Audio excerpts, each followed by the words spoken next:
Hello, welcome to Binging the Force, a Star Wars rewatch podcast. This is where we meet weekly and we watch Star Wars shows and movies and we discuss them and pick them apart and have a general good time doing it. Michael, and let me get our other people on the show here. We've got Kim. for our audio audience, Kim. Hello. We've got Lily. Hi. And we've got Jefferson, all our returning people. And then Jefferson, I believe, had a discussion question for us tonight. Yeah, just a quick discussion question. So tonight's episodes of Tales of the Jedi that we're going to be watching fill in a little bit of backstory for Ahsoka. Not sure if she needed much more backstory filled in, but they do it, and it's fun. So my question for the panel is, who else would you like to see more material about? You know, if they did another season of Tales of the Jedi, and maybe it's not Tales of the Jedi, maybe it's Tales of the Smugglers. Who or what would you like to see a little bit more backstory on in the Star Wars world? I'll go first. I definitely would want Tales of the Jedi because I'm all about Jedi in the kind of prime era of Jedi. Although doing them with Rey and stuff would be nice too. Although I know they're keeping that for the movies. I'm going to say Mace Windu. I think we still really don't know that much about Mace Windu. I mean, we saw him in one of the Tales of the Jedi as the secondary Jedi in there, but I would love to know more about his backstory. The whole point of Tales of the Jedi seemed to be to fill in pieces of Jedi's backstory. I'd love to know, who was his master, what apprentices have he had, what are the major milestones of his journey and his story to kind of get him to where he was in the prequels. I can go next. Mm-hmm. I would love to personally see more like backstory about the third trilogy. More about the background on the characters from there, like Rey and Finn and Poe. But maybe also, I feel like we need answers to Yoda. Yeah, we definitely need more answers on Yoda. Mm-hmm. I don't know if they're inclined to give them, but yes, probably 800 years of backstory. I mean, it'd be great to get different century eras of Yoda. What was Yoda like when he was, the age of growth? Teenager. Yeah, sure. Exactly. Yeah, teenage Yoda. What was that like? That would definitely give us some precursor to what we're going to see with Grogu eventually, hopefully. But yeah, I mean, I get the later trilogy for you because that is your Star Wars. Yeah, and I'm with you on that too. I actually, by coincidence, I watched the first of the sequel trilogy last night. I'd seen it before, of course, but we were watching it last night, and I think that's one of the best things about those sequel movies are the cast.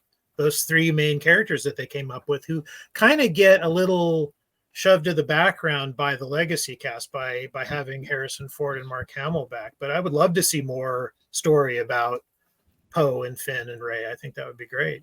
I mean, we would definitely need to get a story in Captain Phasma. I mean, they made a point of showing her, and in the first and the third movie of that latter trilogy, we got no backstory. We knew nothing about her. She had that cool silver armor, Sure.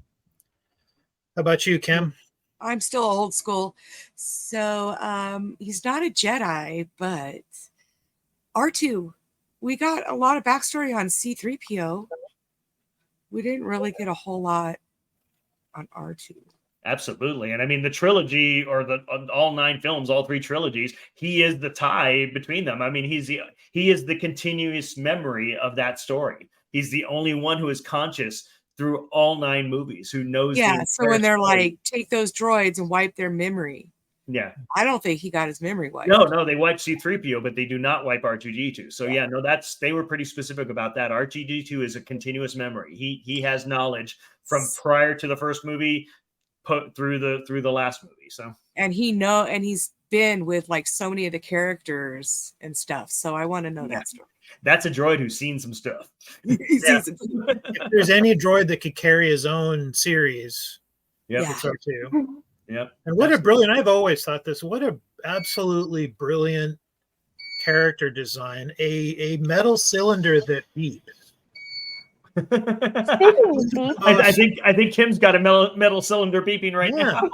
Yeah, but I mean, R2 is one of the most characterful and charismatic characters in the whole saga. He's great. Absolutely. He's got tons of personality, and it's all just a metal cylinder that beeps. Well, and it's in people's reaction. I mean, it's kind of like, Groot in the in the Guardians of the Galaxy movies. Mm-hmm. We don't know what Groot's saying. He's just saying "I am Groot," but based on people's reactions to what he's saying, we know he's saying a lot. He's saying stuff, sure. Well, my answer to the question is Darth Maul. Oh, nice. Very particularly, I would, and more generally, I would like to see a continuation of the Han Solo movie. But not as a movie. I think that setup and the tone of that movie would actually work better as an animated series. But specifically, I'd really like to see how Maul gets from where we see him at the end of Solo to where we see him when he first appears in Rebels. How does he go from running a criminal empire to being an insane man trapped in a Jedi temple? Yeah. So that's my answer. I was about to say, because I guess I got lost track of the chronology there, that Solo would be prior to some of the stuff in Rebels. It would be, as I understand it, it would be about 10 years. Solo would be about 10 years before Rebels and then A New Hope. Okay. I understood that those were references to stuff in Star Wars, but I don't know exactly what they mean. I don't remember Solo, really. Yeah, we did see it, but yeah, it's been a while since we saw it in the theater. But you were significantly younger at this point. Yeah, I've only seen it the one time. Gotcha. I absolutely love that movie. I will defend it to my grave. I think it's a terrific film, and it really just got a bad rap. I would agree. I agree. Well, cool. Speaking of a good rap, I do have the trailer. This is now the final trailer for Ahsoka, which, for people watching, for us, that's a week away now, is the launch of the Ahsoka series. And tonight it is going to be another Ahsoka-centric episode, kind of leading up to the Ahsoka series. We did an Ahsoka discussion last week. We're going to kind of wrap up a kind of pre-Ahsoka live action series tonight with the trailer for the last trailer for the new show, and also 2 episodes from Tales of the Jedi that kind of fill in some gaps in Ahsoka's story there. Contrary to Jefferson, I do think these were good fill-ins. But I do too. I think they're great. Let's go ahead and watch the last trailer for Ahsoka prior to the show. Okay, speaking of droids with personality, I love Chopper. He's Star Wars' South Park's Kenny.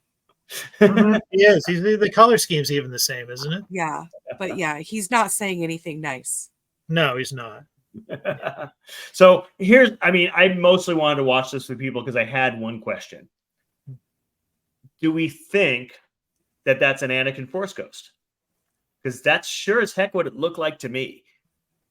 We are post Return of the Jedi here, and we know that the Anakin Force ghost does take on the form of the actor, that was. It was his voice for sure. It could be, and that would be a great way to get around the fact that he is Hayden Christensen's quite a bit older now than he would be, especially in a flashback.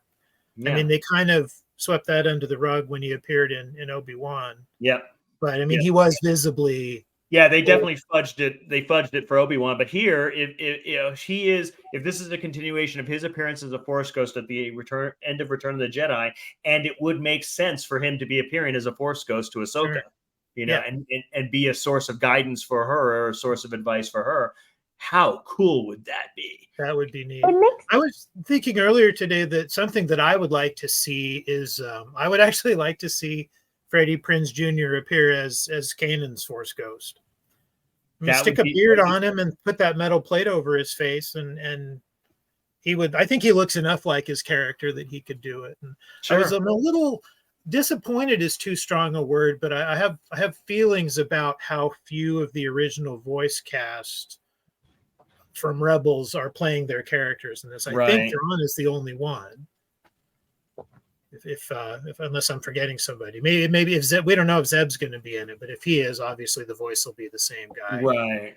Well, we know that David Tennant is the Yeah, droid. David Tennant, but that his character was from Clone Wars, I think, not Oh, from okay. Yeah. Rebels. I mean, and I understand why. I mean, and it's fine, but I think it would be nice if they could, sneak in somebody else who was.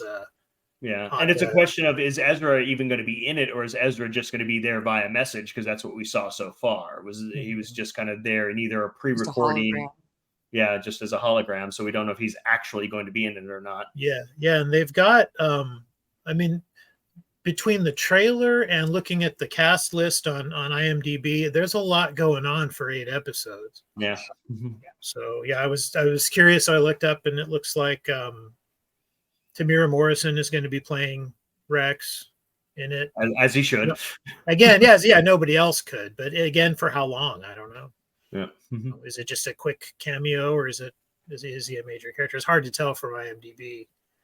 Well, and he's going to come up in the episode we're about to do, so that's a pretty good cue for us to get into our discussion episodes for tonight. So I'm going to go ahead and get that queued up, and hopefully it plays properly.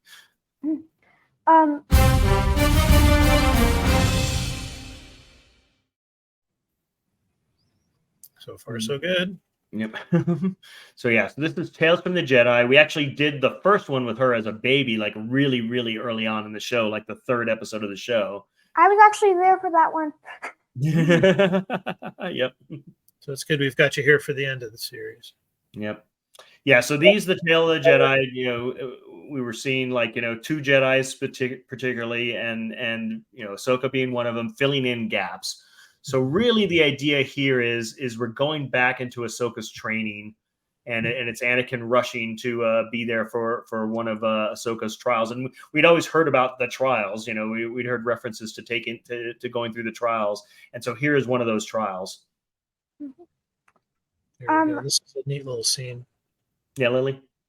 Yeah, I'm sorry I know we've moved on to technically a separate section, but one thing I wanted to say about the trailer was that I think it makes more sense for that to be for that to be Anakin as a Force ghost, because if it was like a transmission or something, he wouldn't be without the Darth Vader costume.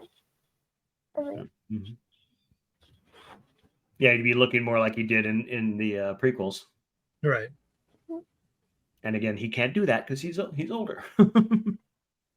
He can. Obviously, Disney has proven they can do that. Yeah, well, and then for Obi-Wan, they didn't really bother. They just had him put him in the costume, and they didn't really try to make him younger. I have mixed feelings about that as a technique as well. So here in the trials, what we're seeing is that it's kind of an ever-enclosing force field around her, fighting off several of the kind of droids, although we're seeing a more advanced version of them than what we'd seen previously of the floating training droids. But she takes them out pretty easily because, I mean, we've seen her since she was way younger than this fighting in the Clone Wars. She's been fighting, droids her entire time as a Jedi. Right, and that Anakin is about to make a point about that. Yeah, the fighting droids is not a big deal for her. It's like, that's a standard part of training for the Jedi, but that's nothing for her. That's not really a challenge for her. Right. So obviously she aces this.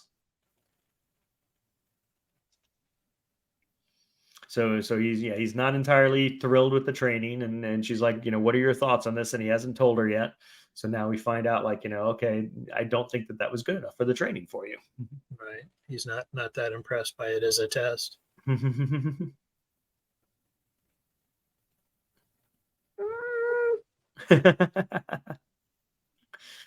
There's our poster image there. Right. It's what every Jedi does. Yeah. Exactly. Yeah. I mean, that's the thing. Do you want a real test? I mean, they've been fighting droids for years now, but fighting against droids is nothing like fighting against a living being. Right. Yeah. The only thing the droids have going for them is the sheer numbers. Right. There's Yoda. There's Yoda. Practice makes perfect.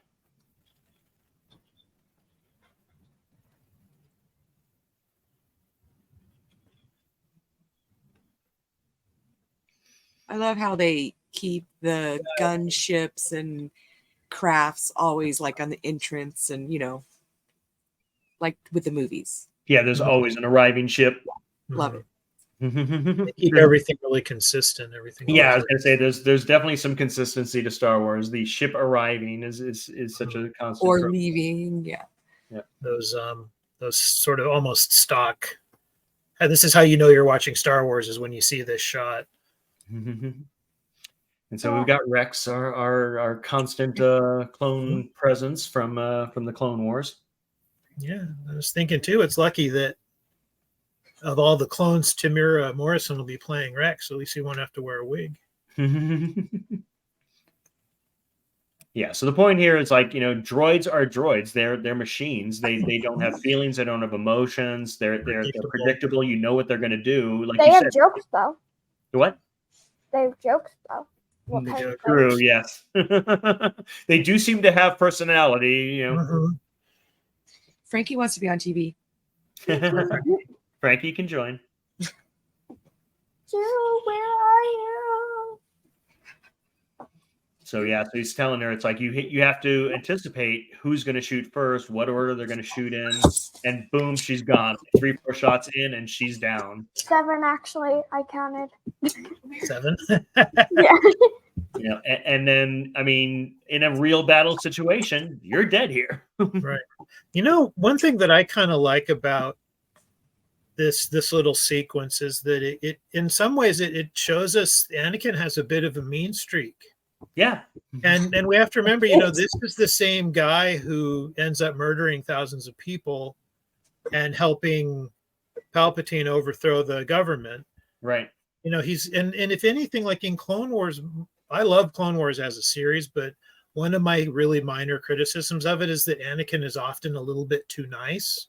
Yeah. I think is because as established in the prequel movies, he's kind of a jerk a little bit.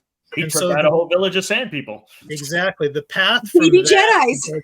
Yeah. And the path from that to Darth Vader is pretty clear. You can see it. And you can kind of see it a little bit here. You see he's got a bit of... Yeah, we are seeing a harshness. I mean, but it's a harshness that we're going to see has a purpose. It's a harshness that's going to pay off. I mean, there's a valid question to like whether there's some prescience on his part, or if it's just him being tough on her in terms of trying to train her in a way that would enable her to survive in the situation. So they keep doing it again and again and again. He just has her just constantly do it. And I think we get at one point here, we go to a time lapse and we see that it's a test that they redid over time, Right. I think it's the next time she is down. Say again? I was just saying that the transition is the next time she gets knocked down. Yeah. Yeah, droids aren't half as good as the clones, Yeah, I want it to be tough. I want it to be difficult. It's about life and death. I mean, being a Jedi, I'm a master. I'm your master. I'm responsible for you. You're my master. You're responsible for me. Yes, and I'm sometimes tough on you. Yeah, and this ends up being sort of a recurring theme for Anakin too. This is what kind of leads to his downfall. Even in the trailer, she says, "I wish I would have stayed with you. Yeah. Like I need you. I needed that training." Yeah. But it's interesting to think about the fact that he's training her like this to be ready for any situation, but then he's on the opposing side in that situation. Right. I mean, that's the thing. It's a question of is this him seeing the future or feeling the future? Maybe. Basically training her specifically in a way that other Jedi were not trained for this specific scenario of a group of stormtroopers, a group of clone troopers turning on her and attacking her. Or the Inquisitors, Well, but specifically Order 66 was a specific scenario that took out the majority of the Jedi by them being surrounded by clone troopers who 5 minutes earlier were following their orders. 5 minutes earlier were their troops were commanded by them as their generals, and then turn on them and attack them. And that's why it worked, is because, all the Jedi were unprepared for that situation. They were never trained for the scenario of having these people that they trusted, these clones that they trusted, their troops, all of a sudden turn on them and attack them. She got trained specifically for that situation. And she survived. That's how she survived. And so here we see. Is it Anakin? I mean, since Anakin was the orchestrator of that attack, it's just kind of weird, all the whole question scenarios there in terms of Anakin and his perspective. It's like, was there something in him or some reason he was training her specifically for this? Did he somehow sense what was coming and he wanted to spare her? Whether it was conscious or unconscious, So now here we're flashing forward to, the specific situation that I believe we saw in Rebels, where we saw, in the final episode is basically when she faced this situation. I think it was at the very end of, it was in that season 6 of Clone Wars where they covered this. Exactly. So we basically just led up to that moment, right? And so how she was trained specifically to deal with that situation. I wish they would have actually put that scene in the end of the episode. Yeah. Mm-hmm. But that's the point of here, is that we're filling in. I mean, is that, we've already seen that. We saw that in Rebels. This is a fill-in to see why she was able to survive that moment in a way that every other Jedi, for the most part, was not. That they were also unprepared for this. We saw it as a montage in Revenge of the Sith, where it's like Jedi after Jedi just got turned on by the clones, and they got taken out very quickly because they were just not prepared for that situation. And Ahsoka was. And she had Rex's help. Yeah. Say what? She had Rex's help.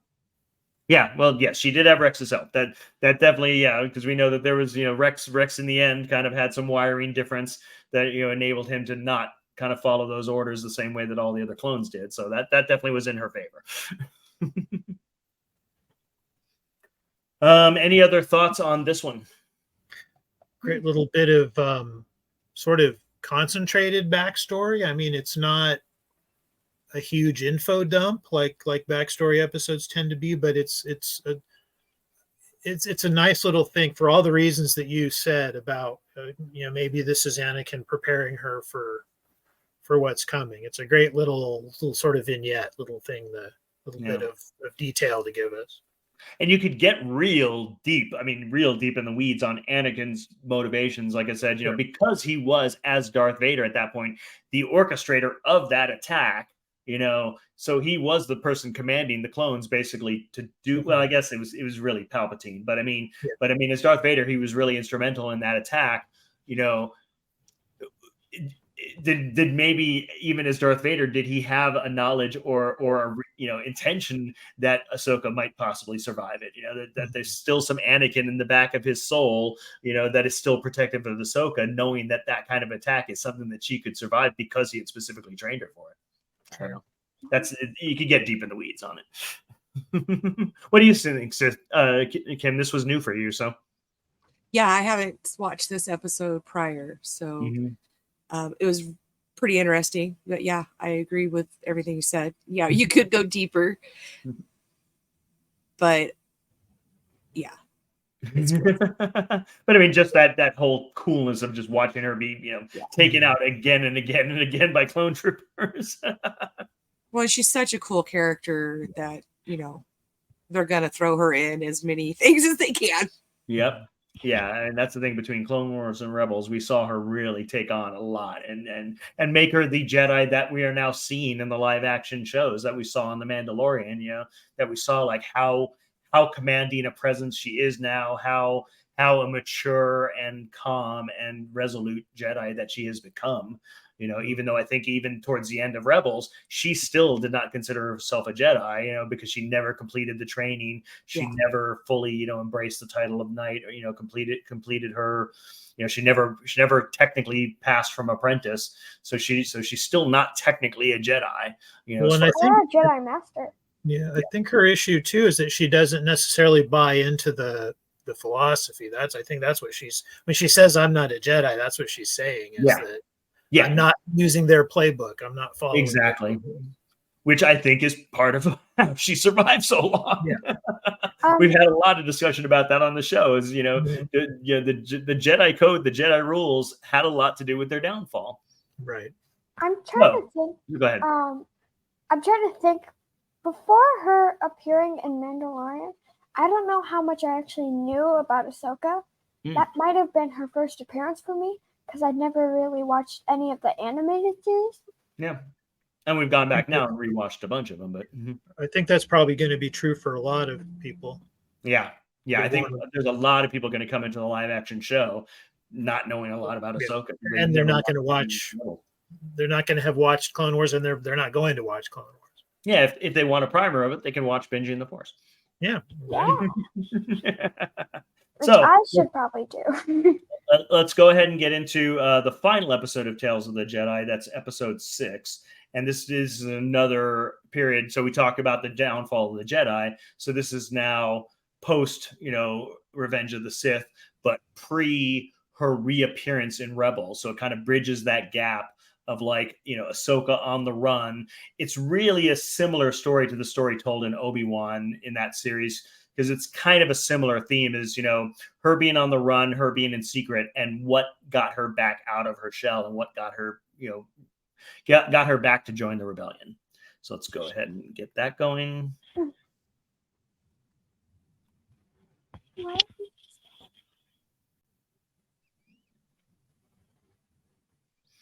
And we got all our droid faces. Those lovely Star Wars heads. Yes. Just generally metal faces, because they also include helmets. Yeah, we have all sorts of things that Kim makes with her. I have at the back of me. Yeah. Yes. All sorts of things that Kim and her husband produce on a daily basis for people for money. We're very safety conscious in the Star Wars universe. A lot of helmets. Yeah. So we start here with Padme's funeral. Rest in peace. Yes. But I thought it was neat seeing an animated version of a shot that we saw live. I'm always amazed the other way around. Yeah. Right out of Revenge of the Sith. Yeah. But I want to do this costume so I can ride around in that thing. In the sled, you mean? Yeah, in a con. That'd be fun. It'd be relaxing. Yeah. The flow. I wonder if I don't think it's him playing the character in this, but I wonder if Jimmy Smits really knew what he was signing up for when he took that tiny little part in Attack of the Clones. Right. That he keeps coming back and recording. Hey, it's a check. I mean, I'm sure he loves it. I think he's probably happy to keep getting those regular Disney checks. Yeah, well, and the way people seem to just line up to be in, people just want to be in Star Wars. But now it's cool, kind of taking a revisionist take on that scene and knowing that Ahsoka was there, in the audience, hiding. Yeah, it's great because it gives us, it locks it down as far as this is definitely part of what we see in the live action films. Yep. Mm-hmm. Yeah, puts it into context there and adds her into the live action film since we never saw that. Right. He does not want her there. Here comes the clones. Right. The clones. Post Order 66, the clones seem a little meaner, don't they? These guys are kind of jerks. Yeah, I mean, definitely a switch has been flipped for the clones. Well, the cloners can add aggressiveness, or they can change their personalities. Yeah. Crank up the jerk setting a little bit. Yeah. I think that was part of Order 66 was it flipped a switch and like on Westworld where they want more or less controls. Yep. Yep, definitely some Westworld shades there. This dialogue right here makes me slightly nervous because I'm like, what are the clone troopers thinking? I mean, they're just doing security. They're just doing their jobs. It's just a guy being. Yeah, do they know who they're talking to? Yeah, and that's the thing. They're not impressed, that he's a senator. Yeah, they don't care. They're out. That holds a lot less pull than it did before it became an empire. Yeah, Mm-hmm. And that's what I was saying is it's kind of telling that the clones now just have this lack of respect. Pre-Order 66, they would have been groveling all over this guy. Right, exactly. Yeah, being a senator in a republic had a lot more cachet than being a senator in an empire. Right. Mm-hmm. Goodbye, Ahsoka. Actually, hello, Ahsoka, because we follow you the entire episode. Yes, that Batman did off that Yeah, deck floats right there. down. These lovely backgrounds they always have on the show. Oh, the scenery is awesome. Whether it's anime or live, Yeah. it's crazy. Yeah, to me, I mean, some of the best Star Wars has been this CGI animated Star Wars. I agree. I strongly agree with that. It's some of the strongest storytelling that they have.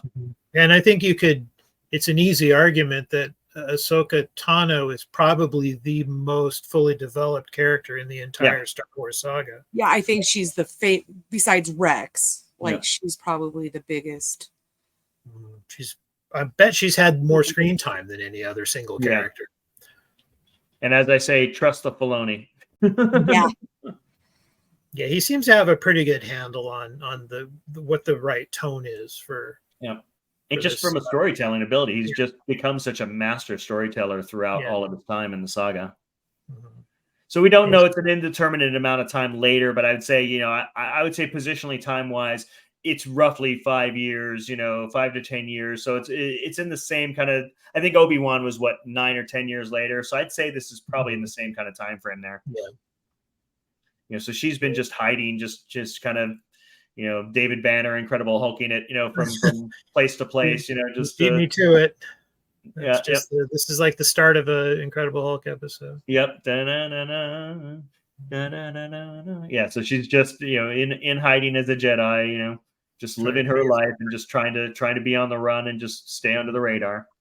Actually, technically in hiding as not a Jedi. Mm-hmm. She's now going to learn the lesson that every character like this has to learn is that when you have superpowers, it is impossible to hide them. Right. She just can't. Something like this always happens. Yeah, you just can't fight your instincts. Yeah, exactly. Like she's going to stand there and let this woman get crushed. Of course, right. I mean, she's got a lifetime of training. Like you said, whether she agrees with the Jedi or not in terms of their rules and strictures and kind of the religion of it, in terms of the code, but the actual basic tenets of respecting life and respecting people and using her abilities for good, that's never going to go away from her. I mean, we saw that same internal struggle with Obi-Wan. How can you fight a lifetime of training and such a moral choice? Now, that's got to be R5, right? Because that so totally looks like R5D4. He looked a little orange. Yeah. I feel like I don't really understand how the Force actually works, but I feel like if you've been trained as a Jedi for that many years, would you have to use your full hand and arm? Couldn't you do like a little flick of the finger? It's muscle memory. It's reflex. You can't control it. You learn how to do something a certain way, and you just always do it that way. You don't even think about it. Yeah, it's true. It's called muscle memory. Yes. Yeah. All that drilling that we've seen all the Jedi do. Yeah. Sure. Blame it on Yoda. Why does Ahsoka look so good in overalls? Because overalls are comfy. Mm-hmm. She's the only one. So we see kind of what a regular person's perspective on all this is you've got like the true believer, you've got the guy who's like, hey, the Empire brought peace to the galaxy, the Empire gave us rules to make everything simple, and some of even his family of this kid are like, well, yeah, but through order and persecution and through basically like putting their knees on everyone's necks. Yes, that brought order. Yeah, the Italians made the trades run on time. There's simplicity to life under a totalitarian regime, but it's not exactly your ideal living situation. Because they even talk about it here about how they're having trouble making the imperial quotas. Yep. The Empire's coming in and taking all the grain that they're growing. Right. Yeah. You can live well if you follow the rules until they change the rules. Mm-hmm. And the rules are always changing. Yep. Yeah. Yeah. So the old I know your secret. Yeah. Yeah. Basically, the only way to survive is to be Sith. The only way to survive is what? Is to be Sith and be a main character. Yes. Well, we know she has plot armor here because she comes back in Rebels, obviously. Right. But that's, I mean, I don't think that's specifically, that's not the point of this series. It's not about telling us what happens next. Right. It's filling in the gaps. It's really, they managed to do in like 10 minutes here what, Obi-Wan took, 8 hours to do. Yeah, it's very economical storytelling. And of course we saw that the brother, may the Force be with you. We were just kind of throwing that out there. It's like she's all pissed. Yeah. What the hell? Yeah, he heard the conversation, so he's like, the sister's all like kind of fangirlish. She's like, "Hey, you're a Jedi. That's so cool." I like. Well, she called her a master Jedi. She's like, "What?" Yeah, it's like we don't say those things. This is not good. Don't say that word anymore. Her brother, the Imperial True Believer, heard it, of course. So we know what's coming. Yeah, so they left together to go sell the grain, and now they come back and find the village has been destroyed. Hello, the village. This is what drive faster, people. If you want to save anybody, you got to drive faster. I don't think there's any saving there. I don't think there's anything to save. The whole thing. Like even the droids are dropping. I know that was uncalled for. That was a little drastic. Yeah. This guy, we've never seen from Lightsaber. Yeah, we've never seen this guy before. No, it's an unnamed Inquisitor here. But we've seen the Inquisitors, obviously, in Rebels. He's got the same kind of lightsaber, and we know what's going on. We know the story. We know where we are in the story. Yeah, that's the thing. If you've watched any of Rebels, you've seen the Inquisitors kind of being empowered by Darth Vader and his minions to go and find and hunt down Jedi. So when you make a call to the Empire that a Jedi's been found, that's who shows up. I only know the Inquisitors from Obi-Wan Kenobi. Yeah. But here we see sort of also the thing about the Inquisitors. I mean, they're not anywhere near as well trained as the actual Jedi are, which we're going to see an example of in just a moment. But they sure have a lot of ego. They have a heck of a lot of ego about themselves. They do. Like, he's like, "Hey, I know who you are," and But yeah, we also see the price of loyalty to the Empire here. I mean, this is what you get for turning in a Jedi and being loyal, to the Empire. They're murdered. Yeah, they come and destroy your whole village just because he gets there and it's like, well, I don't see any Jedi, so you wasted my time. And now he realizes who she is, and he's like, "Hey, I'm gonna come in really good with Darth Vader here. I'm gonna be his number one minion now." Well, and I mean, no, you're not. You're probably gonna get killed. They talk about this a lot in Star Wars about how the dark side is fueled by the petty emotions like pride and anger. Exactly. And we see that here. This guy's so arrogant. Yeah, we see the arrogance versus a real trained Jedi, someone who is really in command of the Force here. She does not have a lightsaber. She has no weapon. And yet... And she takes him out pretty darn easy. 10 seconds later, so much for him. Yeah, that's what we've never seen him before. Yeah, that's what facing a real Jedi is like. I mean, he might have been a fairly new Inquisitor. He may not have really had to face, he might have been facing younglings and apprentices and stuff up till now. Or just Force wielders who didn't even have any training. Yeah, and here's another really Jedi-y thing is her not being particularly angry at this kid for doing exactly. Yeah, there's no retaliation against him. It's just about life. It's about protecting life and, just saving herself and moving on and saving them. It's like, okay, what can I do for them? They have nowhere to go. Their village is destroyed. They can't stay there because more Empire is going to come. They're going to investigate the death of the Inquisitor. So she calls in the one chip that she's got. Which is why they showed us the first scene. Right. Yeah. For some background and so that she can call in a favor. Chekhov's senator. Exactly. Right. I was beginning to think you lost it. Yeah, because we know it's been like almost 10 years since he gave her that, and he's never heard from her. Why is she giving it back to him though? She might need it. She called in the favor, basically. Was it only one favor? Well, I mean, she called in the favor, and in calling in the favor, the kind of insinuation is that she's now ready to join the fight. And, that's really like, she doesn't have to hold on to it because, because she's going to be by his side. Right, exactly. Right. The assumption is she's in now, you know. Yeah, she'll be part of the machinery. Yeah, she has now joined the rebellion. She doesn't need the emergency watch. Well, I love it. I loved these fill-in episodes. I believe there is supposed to be a Tales from the Jedi season 2, and as you said, you asked, what would we like to see, and I hope that it does focus on other Jedi and kind of lead us to more kind of fill in the blanks kind of stuff, because I really like what they did with them. Yeah, and I like the idea of in general I like the idea of having restrictions when you tell stories, because I think when creators can do anything they want, it leads to sloppy work. And so I like the idea of a second season of this show being about sort of explaining why don't we see Ahsoka in The Empire Strikes Back or Return of the Jedi? Where was Ahsoka when everybody else was on Hoth? I want to know, because obviously she wasn't in those movies because the character hadn't been created yet. But story-wise, I think that's an interesting restriction that they have that they can use to tell interesting stories about where was she when they were attacking the second Death Star. That's I'd love to see those kinds of stories. Cool. I would like to see episodes from droids' point of view.